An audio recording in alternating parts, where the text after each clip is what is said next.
Yeah, dude, you got it going on out here, man. Stunt Rock.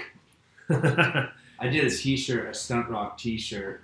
It had a wizard on it, and then on the back, it had that whole like stunts at 120 decibels, insane death wish, like and like so it had the whole quote on the back. Anyways, go ahead. Sick. What was it for? It was for before Mondo got really big. It was for them. It was. Oh, okay. It was like. Oh, sick! Yeah. I didn't know about that. Yeah. Yeah, like before Mondo became like the massive. I don't know, like institution that they. Well, I think that they were. I don't know now. Like the iteration when they were giant, and it was like they were, totally pop culture. I designed like a Medusa head because it was the Alamo Draft House. Mm-hmm. It was Mondo and the Alamo Draft House was like kind of together. And so that they were the first ones to do this sort of like, well, let's do special little releases and stuff. Yeah. So I just did like Stunt Rock. I designed like a That's so sick. Medusa head, which became like a chandelier for Alamo Draft House. I haven't even seen. Wow. Yeah, I got to go back out there. Yeah, you got to get one. I got to revisit my Medusa child. Yeah, man. Yeah, Frank had that. We were when I was in. So he did. Yeah. He had he had that poster, and Toby and myself, we all kind of got into this Stunt Rock. So someone came to the studio and was like, "Have you seen Stunt Rock?" And the trailer's incredible, right? It's insane. Yeah. So we all got really into Stunt Rock for like that summer, and so we were doing the car club. And then I think he found that poster. I'm like, what? They have it online, so I picked one up too. And yeah, because the for the trailer, what they say. So in the video, there is like a wizard, right? There's a band. A band. Yeah. Okay. And Riding Easy Records re-released the record. It's called Sorcery. I thought you might have known about this, but you have to get the record from Daniel at Riding Easy Records. Oh, okay. It's so sick. They're really good, and they have a video, and Stunt Rock's part of the video. But it's a wizard in the band, and there's like guys playing that are all sort of like sorcerers and right. So the wizard's cloak is like blue with white stars or something. Yeah. I drew a wizard that looked like the wizard in the actual video or whatever, and he's holding a guitar. And then on the back, in my writing, I wrote the letters, or I wrote the layout was just like whatever the person was saying during the trailer, which is this like grandiose like cars going fast, explosions, like that when he says that. So it's just on the back of the shirt. Death wish at 100 decibels. Yeah, exactly. Like the whole thing. And I was like, damn, that was the coolest shirt I ever did. But yeah, that's a sweet gig too. So hey man, yes. Hi, how's it going? Hi, Donny. Skinner's here. This is welcome to the first, I guess, Dirty Donny podcast. Yes, I've done a few, and I figured I've done a few, but not with mics, and so I've ramshackled this together. Yeah, my friend Matt came over and helped me, and perfect. We're rolling. I figured we would start out with you.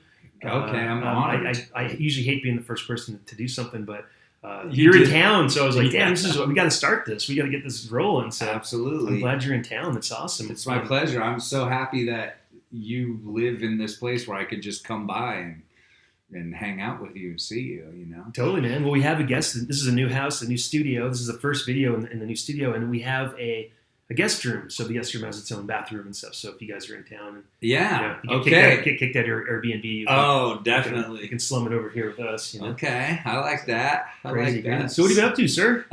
What's been happening in Skinner world? Just navigating the uncertainty of everything the best I can as an artist, I guess. I was thinking recently, like in 2008 was when I quit my job to become an artist, and I was like, okay, if I can make it during the worst financial downturn of all time, then I can make it anywhere. And so like now I just kind of feel like, okay, I'm gonna just lean into having faith that I can do stuff. And the things I have been doing are interesting because I guess half of them are like making money as an artist, and then the other half of them are like long-term investments in my own creative interests, like films and video games and like comics and writing stories and, you know, acting and doing all this obnoxious stuff. But the other stuff is like making a ton of paintings or doing illustration work for like Magic the Gathering, which I just did some stuff for them, some Magic cards. Oh, sick. Yeah, sick. yeah, it was cool. I got to do a Beholder, man, which is like a legendary thing to be able to do for Dungeons and Dragons. Yeah, that's sick. Yeah, I was like, cool. well, I'm glad. I feel like I could tell that to a lot of people and they wouldn't give a shit, but I feel like I could tell that to you and you'd be like, damn, dude, that's cool. Like, I feel understood. Some monster manual shit, you know? It is. Well, you know, it's like growing up, you know, and then like I would have my school books in my backpack, but then I would also have like the Fiend Folio and Monster Manual and all these like dog-eared, you know, books. I would just like look at them. I wasn't even playing Dungeons and Dragons. I was just like, what the hell, dude? Some weird guys are drawing these. Like, this is the best, you know? So yeah, those first drawings, too, are the first Monster Manual are just so bad, but they're so good, you know? Yeah, like, I copy out of the book and, like, draw the... Yeah. David Sutherland... with, like, a scrolling video game. There's an underground with, like, a troll with a bone, you know? Yeah. Cover. I have them over here. I don't know if you saw them. Yeah, I did. Oh, yeah, I was looking. The troll with the bone is classic. Like, that troll... whoever came up with that aesthetic, I think it was David Sutherland III.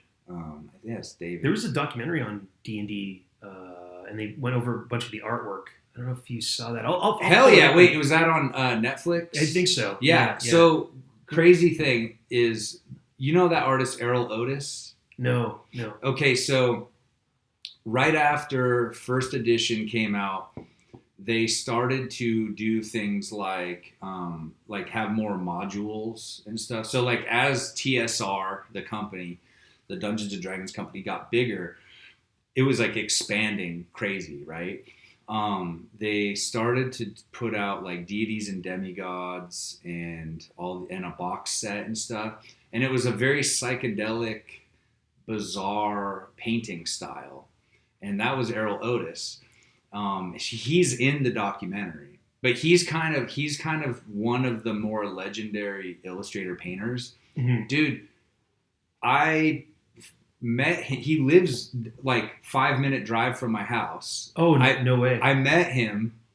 I started helping him. I got his web store going on where I have mine. Yeah. Started to kind of like help him get his little business going and stuff. And then he's just been inviting me over to play Dungeons and Dragons, and he's the dungeon master. Oh, wow. And so I get to play with him and his friends who are like doing all this like making these outlaw booklets, Arjuan Tales and all this for Dungeons and Dragons. And like, life is a very bizarre full circle thing. Like, you know what I mean? But like, I get to, you know, just to hang out with him and be like, wait, so tell me about what was going on at this time or this, you know, and he's just like, oh, well, you know, it was just sort of, everybody was kind of just doing their best. And then it was like, and then, you know, somebody was a better artist. And so I just kind of quit and started working in video games. It's like everything is very matter of fact. Yeah. And I'm like, this motherfucker's a legend, dude.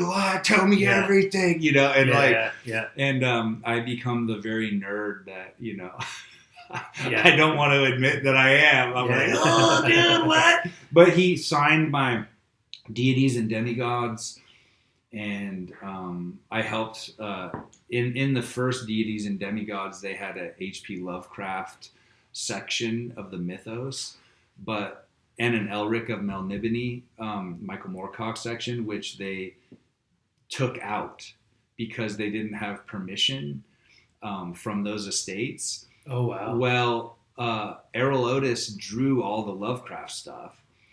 And I was like, and so if you have one that has the Elric and the Lovecraft stuff in it, it's kind of rare. Yeah. So I had that. I had him sign it.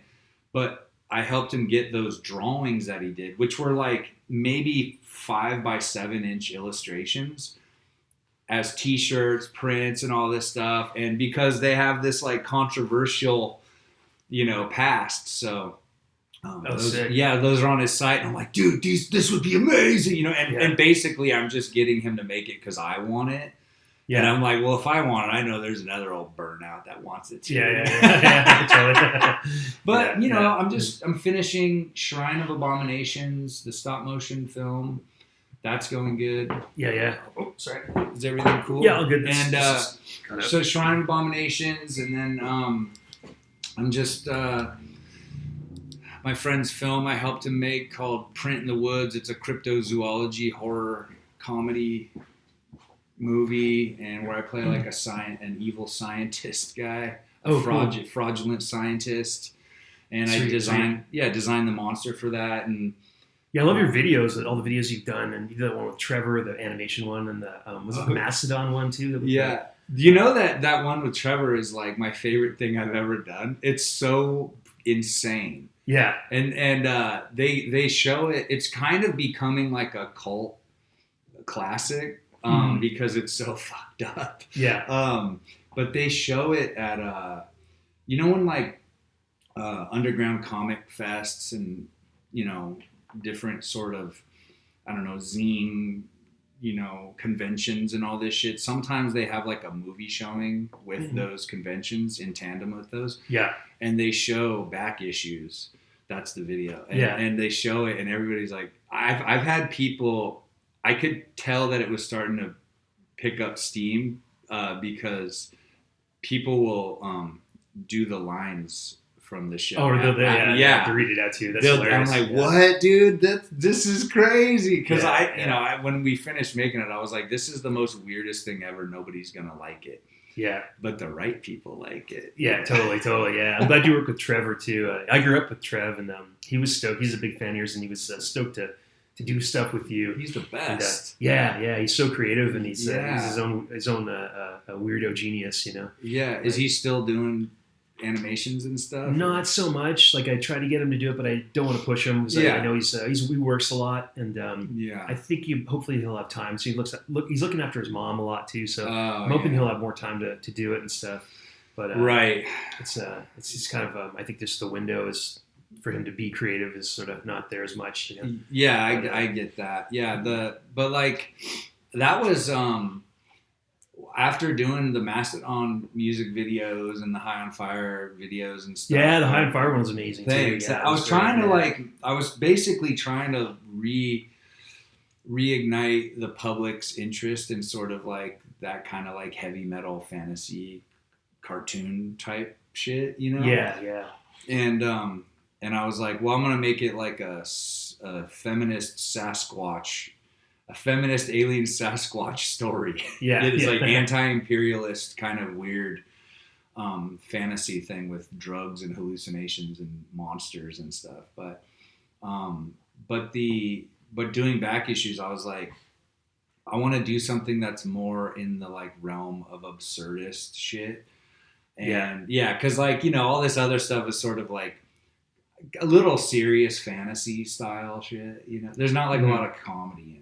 It's sort of, but it's great. It's so creative to be able to kind of go that direction. I'm just going to do this, this whole story that you wrote, and do the voices and stuff, and then have somebody else animate it. It's cool. It's something different. Well, it was crazy because basically, I don't know how many comic shops you've been into in your life. Probably like thousands, right? Yeah. So it's before before Marvel movies and all this stuff, like comic shops were totally for bizarre dudes, like weird men, right? Yeah. And so, and a lot of times what would happen is like a weird man would be working at the shop and they would have a lot of strange shit to say. And I would run into it was a lot like Napoleon Dynamite type characters. Yeah, totally. Yeah. Oh yeah, for sure. And like, you'd be flipping through comics and hearing what the dude would be saying to the guy at the front. Yes, it was truly bizarre stuff. And I remember there was a guy at a comic shop when I was in Sacramento, and he legitimately would always be talking about like his weapons proficiencies and his skills and his like martial arts stuff and like he was just like in like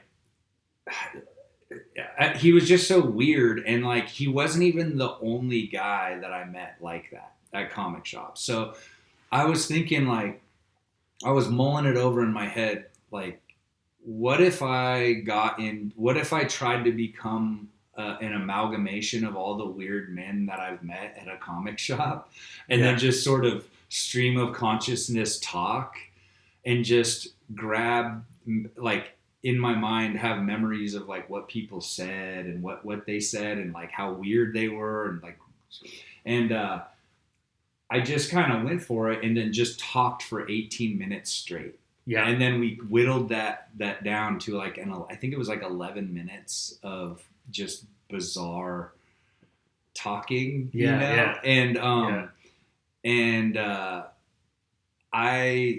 the funny thing is if you showed that video to these dudes, that it is like an homage to their insanity, they wouldn't be like, that's me, dude. What are you doing? They would just be like, oh, that guy's crazy. Yeah, totally. Over their head. They would be like, over their head. So, but yeah, no, man, I'm pumped on that. I got, I do want to say that. I'll put a link below for that too. So, please let everybody watch it. Because Trev's been all over the channel, and I've done stuff with tons of stuff with him. And so people that watch my YouTube will be like, oh, I got to see the Trevor Skinner. Does he have like an Instagram or anything? Like he doesn't. He left Facebook. He's kind of like, he just got a cell phone, so we text and stuff. And, cool. Yeah. Because I remember when I was communicating back and forth with him that he was like having to take like a snow sled to cross town to a place where there was like internet or something. Oh, really? Yeah.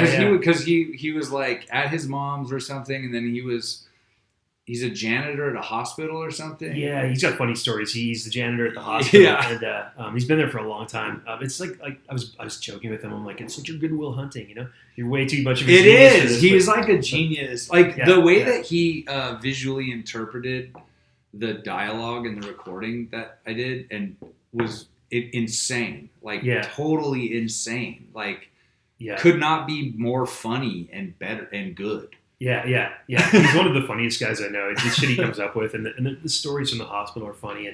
And he lives in the same building as his mom, so he goes upstairs to his mom's, and he'll cook her dinner and take care of her. It's totally crazy stories about him growing up and stuff. He grew up near me, like, and I'll get into that another time. Okay. It's pretty funny Tell stuff. Me about these tales. He's an interesting one of the funniest guys I know. Is super smart dude. He was really into doing that. He was stoked that you paid. So I got paid, to do art. Oh yeah, I was like paying him. He was like, wow. Yeah, super stoked. Yeah, you gotta pay people. Yeah, for sure. I try to treat people the way I want to be treated in that sense. It's like, I mean, there's been a ton of times where I'm just doing stuff because I want to do it because I think it's like important, cool stuff. Yeah. But it's usually not for a big company. It's for like some weird person I met. I know. Like, totally, I want to see you succeed. Like, let me help you. Yeah. I remember there was this there's this kid like in high school who reached out to me, and I could tell he was young, like maybe 16 or 17, and then he was like, hey, I'm in a band called Minotaur. Could you can you make us a shirt design for our band? I was like, let me see your band. And then he sent me a video of him and his friends playing his parents' like pool party or something. So it was like all these regular people and then these kids in black shirts with long hair playing, like, you could tell this is their first band and they're playing. And I was like, dude, yes, of course I could do a shirt. And so I designed this like insane Minotaur shirt and mock it all up and everything. And then I send it to them and they're like, wow, that looks great. Okay, now what do we do? And I'm like, what do you mean? You make the shirts? And they're like, dude, how though? What are you talking? Like, and I was like, do you have any money? They're like, no, how much money do we need? And I was like walking them through like what they need to do. I was like, wow, you need to borrow money from your parents. I was like, look, and I was basically like, here's some printers in your area. Here's, this is how much money you need. I can send them the file, and then you can. And they were like, oh, really? Oh, shit, that's a lot of money. I don't know. And then like after a while, I was just like, they're going to figure it out or they're not. Right. And so I was like, I'll see you around. Yeah. Hey, totally. Cool band, by the way. Yeah, totally. Yeah. Oh, I hear you. So, and then it's like all this work. And then, but then if it's like some, big company, I'll just be like, you get nothing. Yeah. Well, it's nice. It's a sliding scale, I do that too. Like I'll totally find there'll be like a friend's band or something cool, and I'll be able to, a few times a year I have a little window where I can, where I can just like kind of jam some stuff out and hook people up, and then there's like, there's the corporate business stuff, and that's always good. The bill payers, and there's the people in between, how it goes. It's I love hustling, it. It's well, it's like somebody will be like, hey, I do this thing where I get these kids in my town to volunteer to clean up the river, and like we call them like the river snakes or something. Can you make us a design and I can make shirts and give them to the kids to keep them? I'm like, yes. Yeah, totally. No charge, of course. Like shit like that. I'm like, of course. Like,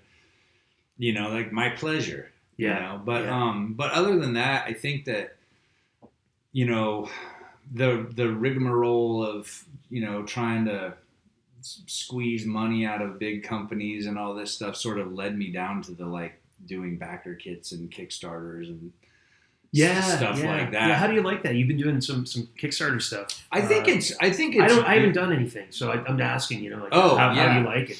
Because it's just because I might do something down the road, whatever. You should. It's definitely something that's out there that I've been thinking about, but I just want to ask. But having autonomy is like kind of the main thing. Is like my whole goal was like, I don't want to be an artist who's good at drawing and then just sort of waiting by the telephone, hoping somebody calls and goes, will you draw a skull for us? Right. I'm like, no. Yeah. I want to have my own path of stuff and do things. And I think that's where we're similar. Like I've got all the stuff that I do in between, there'll be the gigs, the corporate gigs, and then the other band jobs and posters. And then in between, there's all the fun stuff that you do. Right. It's fortunate that people buy it too, which is rad, and people buy your stuff, and we're lucky. It will make a living. We're lucky anybody cares. That's like sometimes I wake up in the morning and I just like, well, if I'm kind of tired or feeling bratty or something, I'm just like, okay, man, you don't have to dig ditches today. Like, you get to get up, you drink your coffee slow, like, you're in charge of your life, like, So I try to be just, like, remind myself how grateful that I really am. But with that, that gratitude is sort of it's a necessary gratitude, because everything is so discouraging all the time. Right. Like people are just shitting on you like right and left, like from day one, and you're just like, all right, let me dodge this and bob and weave through this shit. I know there's the dirty underbelly that isn't really talked about in the art world, and it's dealing with some of these fucking businessmen, they're just like, they're horrible. They don't care about you. They just like, they see you as like a cash cow and a steak horse, Yeah. It's like, dude, I just want to, make a living, and I just want to, be cool. And so, and I'll cut motherfucker off, It's like if you're shitty to me once, shitty to me twice, it's like, well, just see you later, and I'm not hating, and I'm not letting it weigh me down anymore. I was really upset as a younger artist, I hold it all in, and I get bitter, dude. Yeah, I get bitter, and I didn't want to be the older, bitter artist. Now that kind of we are sort of becoming the older, we are the older artists now. Like all gray and shit. We're the old timers. Getting up well, there. I think that's so not being bitter and not being and forgiving, not forgetting, but forgiving. Yes. Don't forget, kids. Yeah. Well, I think that that's sort of the key thing is, how much of being the punching bag do you take before you go, you know what, I'm going to not be stubborn and I'm going to actually change stuff. Yeah. And going into, say, like doing Kickstarter stuff, or, I mean, you're basically taking on a lot more work. Yeah. But you're cutting at that middle person that usually does the work. Right. They're usually the person that wants to make the most money. Right, exactly. Right? Yeah. And so you can go, and there's ways of really doing it right and making, there are people who, authors or whatever who make freaking way like millions and millions and millions of dollars and like way more than they would from working with like the biggest publishers. Yeah. And if you just kind of do it right and you take care of people that support you and you build the rapport, maintaining a rapport with thousands of people is like very difficult, I will say, because people get mad. You just kind of got to go, all right, dude, like, I'm sorry. Hey, I'm sorry this wasn't the experience that you wanted, like, whatever. I'm going to try to make it up to you, whatever. And you can usually, just by being nice to people and not taking it personally and realizing that when it's one-on-one, it's a lot different as the artist when you actually reach out. Like, not for Kickstarter, but for other things I do, I've noticed that, it's like if there's a problem with shipping, and someone's like, my poster got destroyed. I had one get ripped in half. Isn't these are the tubes? That's insane. One poster got ripped in half. And the guy's really nice, but he's like, my poster got ripped. I'm like, dude, gotcha. Send him another. Yeah, send him another. People that are upset about things, I'm like, what are you upset about? I'll send you another. Yeah, it's not a problem. I'm the guy sending it. So right. Yeah, I think that, but there is sort of a weird. There's been like a shift, I think, where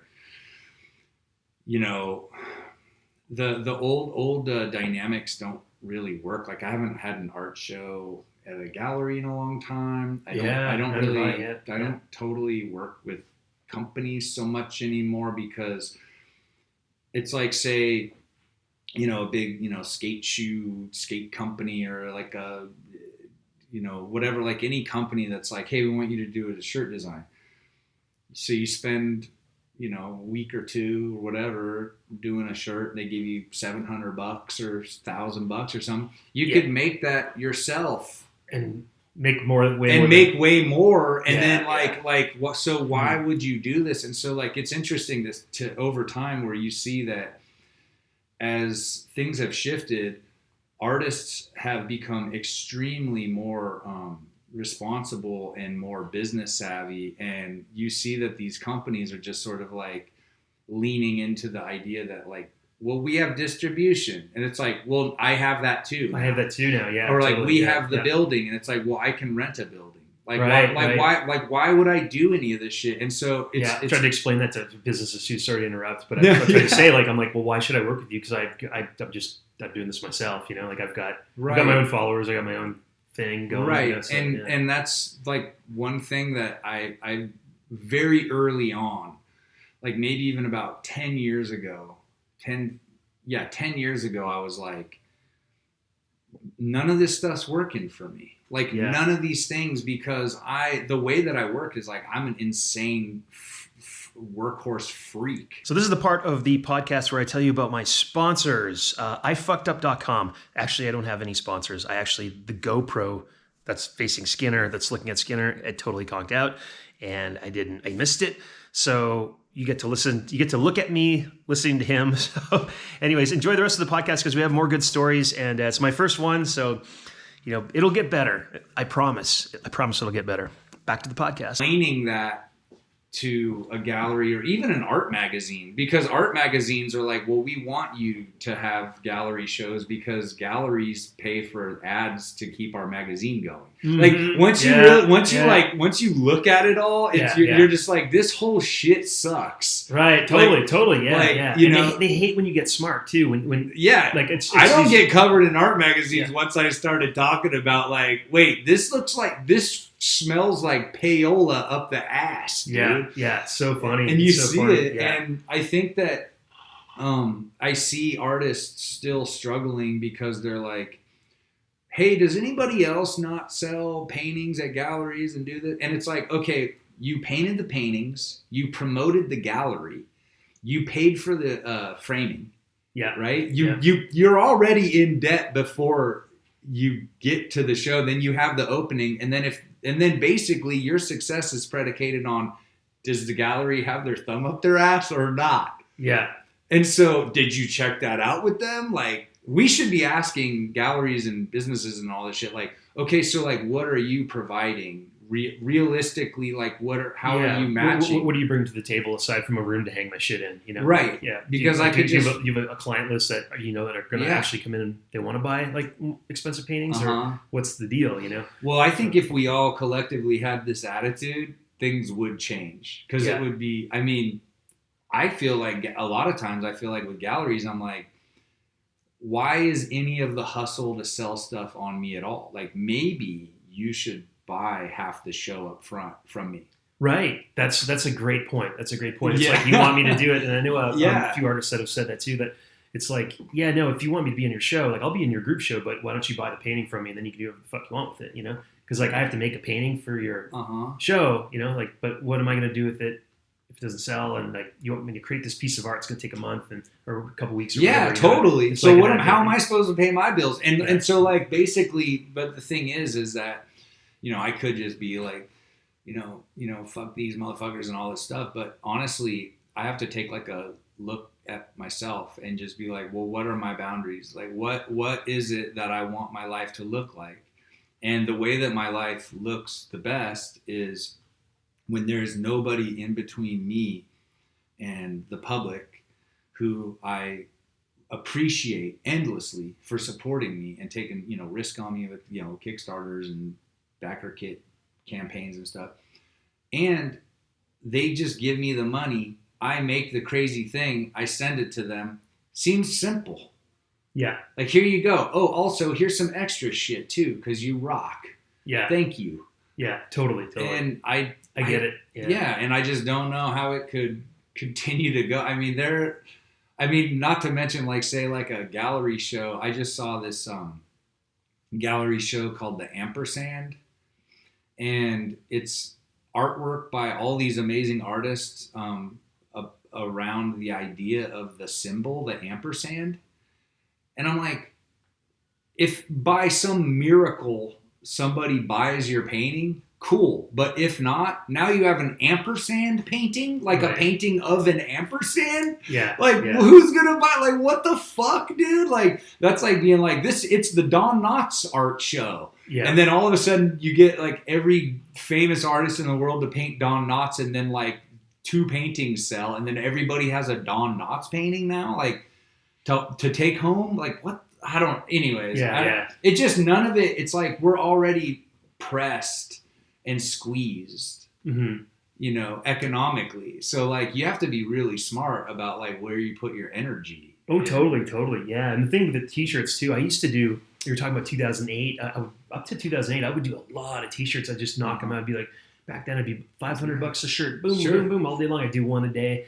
And that's fun. Yeah, 2008 hit and everything changed. And then the t-shirt gigs dried up. And I started doing, that's actually around when I moved into Kozik's shop. Nice. I didn't move in there. I did my airbrushing there. So I do my gas tanks and my helmets. And I do like mostly the airbrush stuff. And just kind of bum around. And I would draw at home and stuff. But that's how that kind of changed. But these days, I try to tell, if it's someone I want to work with, like someone will be like, oh, we want a t-shirt design. I kind of lean towards like, well, why don't we package this together? And it's not like a t-shirt design. Let's do a design that is a poster, a t-shirt, and then merch and stuff. Yeah. And then that's where, you know, like, because I'm not going to do a shirt design right now for $800. It wouldn't make any sense. No, I wouldn't be able to pay my mortgage. Yeah. I wouldn't be able to get by. So I just don't do it. Right. You know, so the reason why I have to charge X amount for whatever the project is, and, you know, there's collectors out there that would like to have posters. So I can, if your budget's not that much, I can work with you, and then maybe I'll keep some posters and sell them. Right. And then you make that, you know, sort of. Does that make sense? Well, what it is, it's basically like incentivizing these people to take on more responsibility to sell shit, but giving them more of a revenue, like more streams of revenue to make money off of it. Then it's actually worth your time. Yeah. So it's like you're almost like kind of business coaching these motherfuckers through this. Yes. And I've done that. I've done that before too, where I'm like, somebody's like, hey, you know, will you design this thing for us? And I'll say, look, it's like, you know, whatever, a couple grand or something. And I'm like, I could do it. I go, how about this? $5,000, you get to keep the painting, the drawing or whatever illustration. Yeah. and you get to, I'll just give you permission to just print this on whatever you want. You can make way more money. Yeah. That way, I'm like, cool. Now I don't have a painting of a product thing I got to worry about or have, or like, there's no point in having it. Yeah. Then I can spend time making it good and making it cool, and then give it to them, and then when they're like tagging me in it and stuff, and I'm like stoked about it, instead of being like, oh, I don't know. Right, don't look at that. I called that one in. Yeah, don't look at that. Yeah. I didn't do that. I'm not sharing that, dude. Hungover guy last week drew that. Yeah, a different version of me did that. No, but I mean, it is like it's like it's wild, and you know, we both sharing studio with Frank is like you glean a ton of business like knowledge and stuff, and it is interesting as a self-employed artist, like we are, you become very business savvy very quickly, or else you just fall off. Yeah. And it's like it's like having business savvy, blue collar work ethic, like not being afraid of work. Yeah. That's a big thing. Having a crazy discipline. Yeah. It helps to be a doer, you know, like an overachiever. Well, you realize that too, is like you see, like, I don't know about you, but like when I look at somebody's art, even on Instagram or something, I'm like, this person grinds. Yeah. I can tell. Right. You see it and you're like, dude, this person's going to be around for a while. Yeah. And then there are other people that just kind of fall off, man. You know, sometimes it's mental health. Sometimes it's just hard, or it's like, you know, promoting ourselves. It's not my favorite. I don't, you know, it used to be a lot more fun. Yeah. But now I'm just like, dude, I just want to make crazy ass shit. Like, I don't want to sell it to people. You know, but you know, like being like a business person is like, you know, even when say like you see like maybe somebody's launching a magazine or a company or this, they're bringing this back or bringing this back, you know, this and that back. I could kind of like ascertain patterns of like what people like and what people don't like. And a lot of it is like based on my own tastes also. Mm-hmm. And I think to myself, it's going to be interesting to watch, because either you could tell that somebody has their head out of their ass or in their ass while they're doing it. And you're like, are they going to do it right? Or are they going to do it wrong? Is it going to be interesting to watch this thing develop, this business venture that somebody has, you know what I mean? And I'm like, okay, let's just sit back and watch. Yeah. And sometimes I want to like kind of message them, be like, hey, if you just did this, and this, it would make things a lot cooler, and you could actually benefit from the enthusiasm that the public has for this thing. So I don't know. It's like, it's weird, but I just have to mind my own business and focus on my own shit. Yeah. Well, I don't know if people know, but a long time ago, probably, I want to say 2008 or 9, I was doing, Kozik had me in the studio. Basically, he's like, hey, man, just come do your airbrush shit here. You know, he helped me build my car. So that the satellite was, I had already painted it with Rolf Britton, and him and I and some friends had done all the work. And then it was in pieces at my house. And Frank came over and he's like, dude, it was a tiny garage. He's like, you're ill-equipped. So he's like, why don't you bring it to my garage that's beside California Choppers, or inside California Choppers. Oh, really? And when the studio was upstairs. So he had that engine bay, that car bay. So I brought the car in, and then him and I, we put it together. Oh my God. Put the engine in, all that. Wow. And then he's like, and I was showing him the airbrushing stuff I was doing at the time. Uh-huh. He's like, why don't you just do it here? Because I have he had that little paint booth. And, so that's when I did the Mastodon drums. The first kit for Braun. Really? Yeah. Was up there. Yeah, there's a video. That shit's legendary, dude. Those drums, like, they're legendary. Yeah. They should be in the Heavy Metal Hall of Fame or whatever when it's. Yeah. I did 3 kits for him, and then he'd wanted more, but I kind of like had to. You're like, dude, it's too brutal. There's miles and miles of like that stuff, you know. It's like, so crazy. It's crazy. So I was at Frank's for a bunch of years, and it was cool because he was like, just come and hang out, you know, and I would just come hang out, and like I know we kind of touched on this a little bit, but you know, he didn't really teach me anything, but I learned a lot from him, you know, being there. He wasn't like, hey kid, do this, you know. It was more just sort of like, or if I had a question, I could call Frank, or I could be like, hey man, this usually a business question, like this guy's being a fucker. He's like, well, here's how you deal with it. He always had an answer. Yeah. But I got like such a lot out of being there those years. It was so generous with everything. And this is like this little studio I have here. This is brand new, but a lot of it, like sort of like the organization kind of comes from Frank in a way. Yeah. You know, I don't know if you could see that. Oh yeah, sort of it's super organized. Oh dude, I'm like, it and reminds me of Frank so much. Yeah, it's just little things you pick up on and you get, and you sort of bring like, I'd like fucking what a great shop. And when you're working in it, you realize like, well, I'm going to go over there and get that screwdriver, pick up that Dremel, and it's all in its place. And he had little centers for everything. It's very functional. It's very like flow, extreme functional. Yeah. I unfortunately am not like that. I'm an insane chaos freak.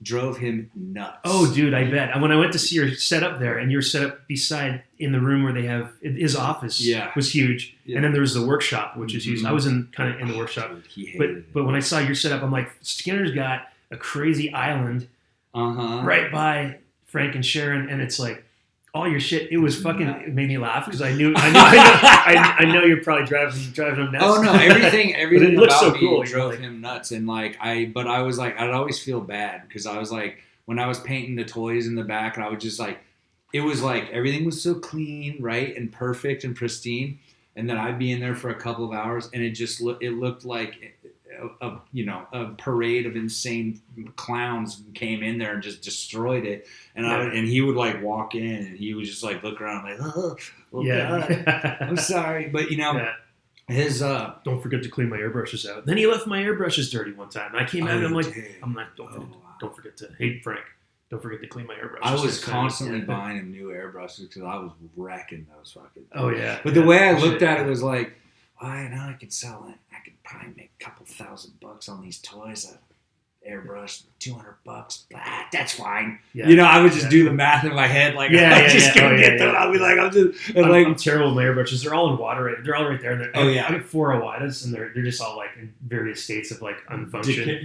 I love it. I'm always cleaning them out. But they're workhorses, but it's just damn. I've sent them to Iwata a couple times to have them professionally gone through. Oh, really? Like they'll do that. And the guy last time gave me shit. He's like, hey man, you shouldn't like. I'm like, what? Fuck you! Like, I'm giving you like $100 to clean my. Oh, but my he shit. was like, he's bad. Yeah. That's funny. Yeah. I remember with Frank, it was like he would come in and he would be like, "What are you working on?" And I was like, "Well, I got these little figures, these little monster dudes, but I think they need to have weapons or something." He's all, "What kind of weapons?" And I was like, I don't know, like little spears or something.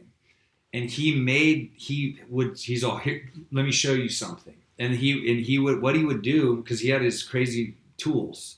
Yeah. And he would get a piece of wood, and then he would, distress it.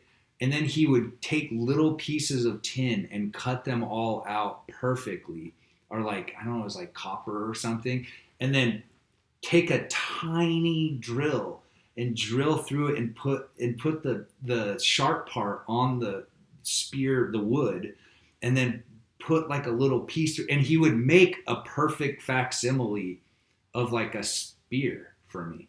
Yeah. And then he's all wow. Yeah, and like it was just shit like that where I was like, it's a very fatherly kind of energy that I didn't realize like I had not, because my dad wasn't around, but I was like, wow, this is sort of like this cool kind of thing that I have never experienced, where somebody's like really sweet, and then if I have a question about something too, or I go, hey, what do you think about UFOs, and then he would bust out like a graph and talk about the impossibility of aliens arriving at our Earth during this period of time. Yeah, like, and I was like, yeah, and like, and I was like, wow, and like. And it was just sort of like really beautiful to, I don't know, just have this sort of endless well of interesting and fascinating things to say. And he was so generous. Yeah. So generous with it all. Yeah. Even though I drove him fucking nuts, like, he was just like, all right, whatever, you're crazy, you're dirty as hell. I was like, who's that dirty guy? Pigpen from... yeah. But he would talk about, too, like, being in the military was the reason why you got so organized. Yeah. And I was like, I can't believe you were in the fucking military, dude. Yeah. That is crazy to think about. Yeah. Did you see, I did a podcast with him and Black from the Dwarves right before I moved to the desert. And it was them talking war stories. And Frank told the story when he first moved to, he was living under Ron Turner's at Las Gasp. He was living in the apartment and with the gun. Oh, because he thought he was going to have to blast, huh? Yeah, some guys were like, he was taking a leak looking out the window and some guys were robbing cars. And the guy waved a gun at him. And he's like, hold on a second. He's like in his underwear.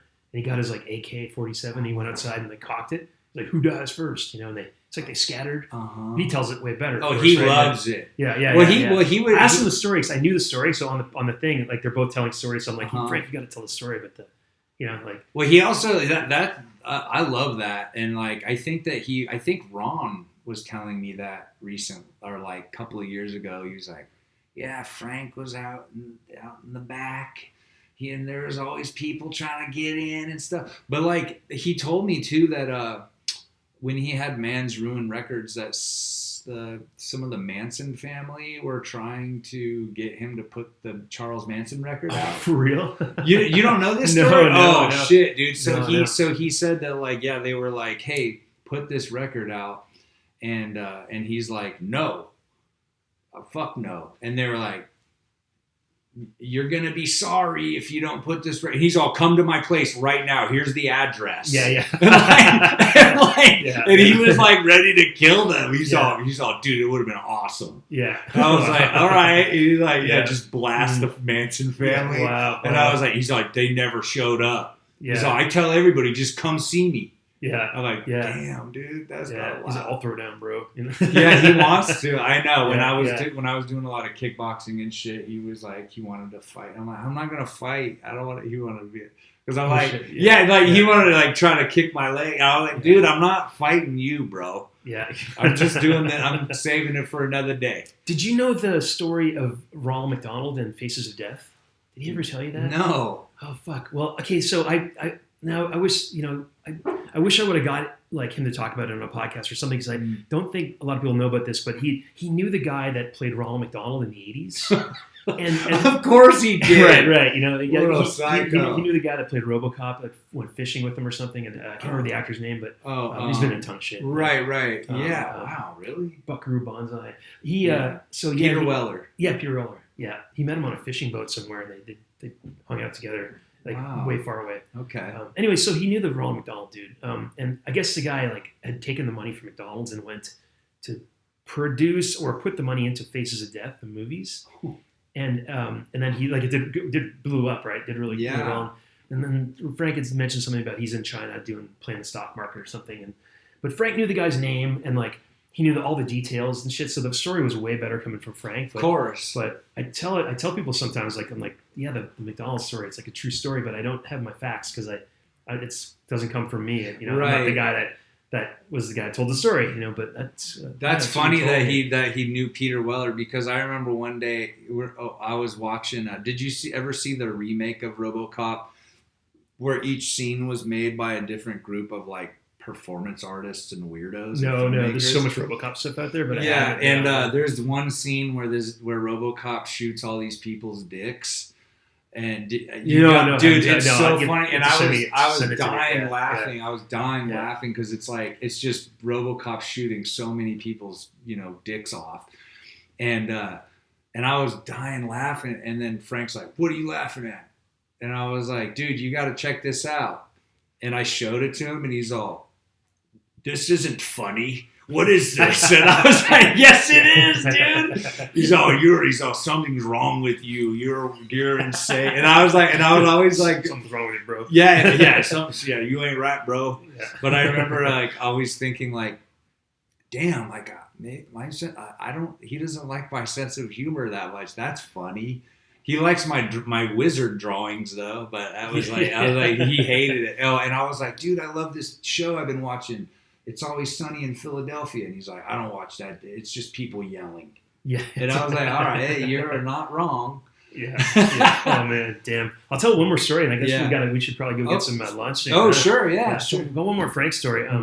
So when you first started working, you might have had a similar experience, but when I first started, rushing up there, I'd come up in the morning. He'd give me a key. I'd come up the front stairs, which was it was on 11th and Howard. So you'd come up on I can't remember what street it was, but you'd walk up these giant set of stairs to get to the top.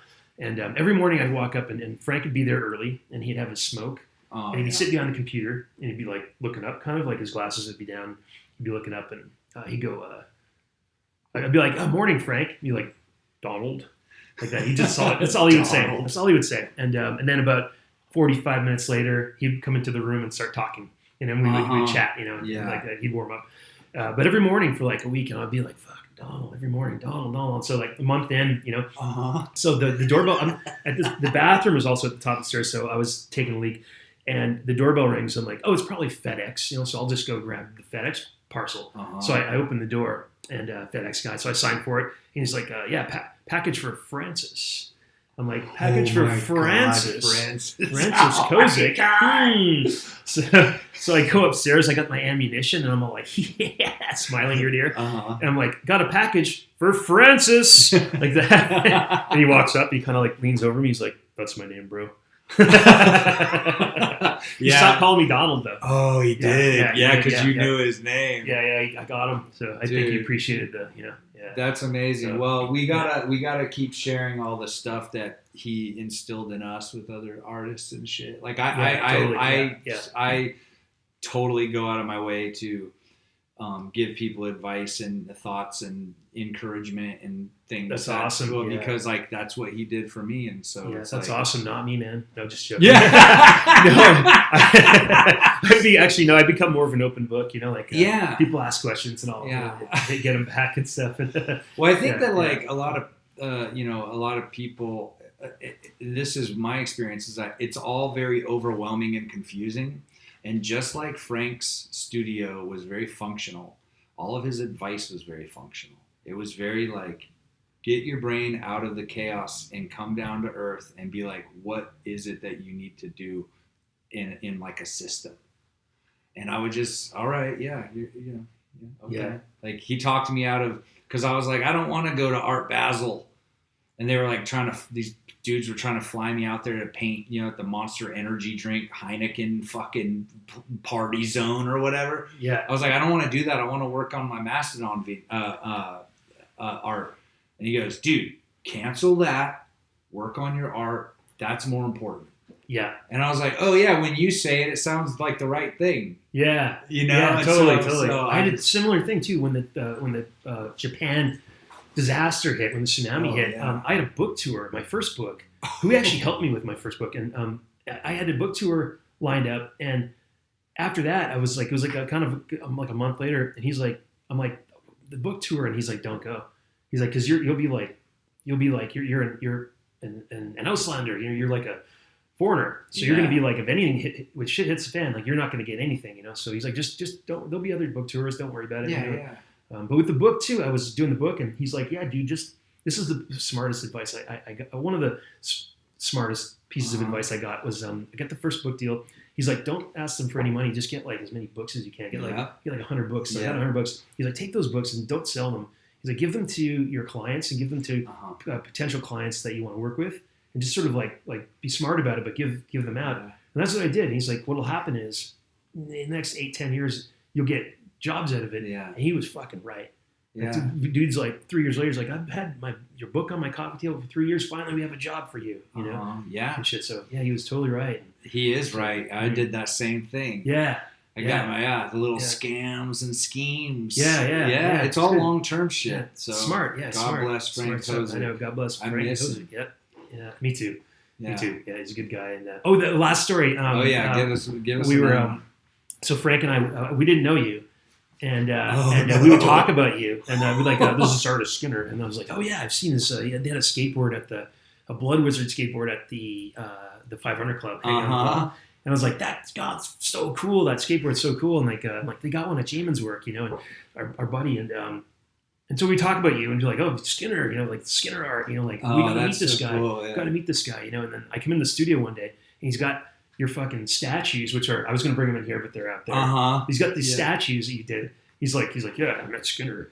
I was like, oh, you bastard! You met Skinner. He's like, yeah, I totally met him. Like these statues, and I was like, fuck, I was so jealous that he got those statues. I'm like, you got those statues? Those are so fucking cool, man. I got those so bad. And then when I met you, I think we did the pork. Is that when I first met? You came over. Yeah, you brought Tim Moss. I brought Tim Moss. Oh, dude, you changed my life. You're totally responsible for changing my life, because the reason that I did this, any Mastodon shit, was because you introduced me to Tim. Tim introduced me to Braun, and then Braun asked me to do all this shit. That's amazing. That's you. Yeah, that's awesome. Yeah, you. Oh, that's cool. Yeah. Cool. So thanks for that. Yeah. Oh, I ain't giving you no money. You just kidding. You did it, but it's cool that. No, but cool I mean, that, it's true, and like all the, I think that's the having connections and the resonance, like it goes everywhere. This thing is insane. I pulled this out, and they've given this to me. Oh, they did. Cool. Crazy. Yeah, dude. When I was visiting. And, there you go. Show that on the screen. Yeah, I'll get it on this one. Yeah, Frank was like, when I was making this, he's like, what the hell?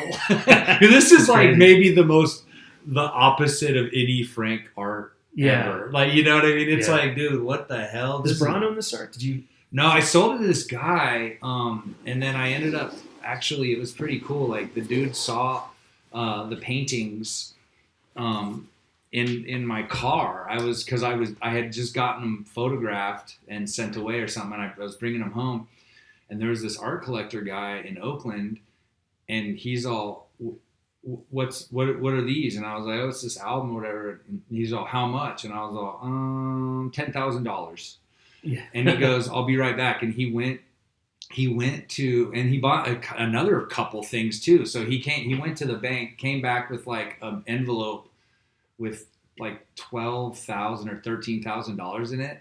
Yeah. And I go, okay, here you go. And then I drove to where Christy was, and she was thrift shopping. And then I gave her the envelope, and I said, here you go. Here's some money. And because she still owed like $12,000 on her student loans. Yeah. And I was all, here, pay off your loans. And it was just like, that's clean, awesome. Just like that. And I was like, this is the best. And I was like, this is the coolest thing I've ever been able to do with my art, is like, help somebody get out from underneath. Wow. Yeah. And especially your partner. And the greatest. Christy's the best of all time. Yeah. She's pretty awesome. Yeah. She's put up with my bullshit while I was doing all this crazy crap. 20 years. Yeah, I can't. You can't, like, you don't, I needed support. I mean, you need a good partner. I mean, Jenny's awesome. We've been, we never fight. It's awesome, and we work things out. And also, she's the one that she's kind of like quality control. She's like, this is not that good. Yeah. I'm like, thank you for being honest. Right. Sometimes you call it in, and I don't mean to, but I'm calling this one in. And Jenny's like, don't call anything in. And I don't want to. That's another thing. I don't want to compromise. I don't want to call anything in anymore. Like, because I did a lot of that. When I was broke, or when I was like jamming, I was like, I have to do this fucking thing. Yeah, well, that is one thing I will say is that the illustrations and drawings that you've been doing, like in the last couple of years, feel like they've just skyrocketed, like in quality and skill. Like it's crazy. Like, oh, thanks, dude. I think part of it is, like we talked about, having when you can get paid enough money to you can take the time to do the thing. Totally. Like when you have the time to do it, and it's something that you want to do. It's like, it gives you time to fuck around and to really kind of make it, just fortunate. Yeah. But thanks, Skinner. I appreciate it. Absolutely. I love being here. I love you. Cool, man. Love you too, man. Love you too. Yeah, thanks for being on the first podcast. Hopefully we didn't screw it up. Right on. Thanks, man. With the gear. All right, thanks, man. We'll put links below. Of course. All right. Sweet. Thanks, dude. Of course. Awesome. That was a good one. I'm glad we got to talk about Frank a bit. Yeah, it's cool. Yeah, man. Thanks for doing that. Dude, of course.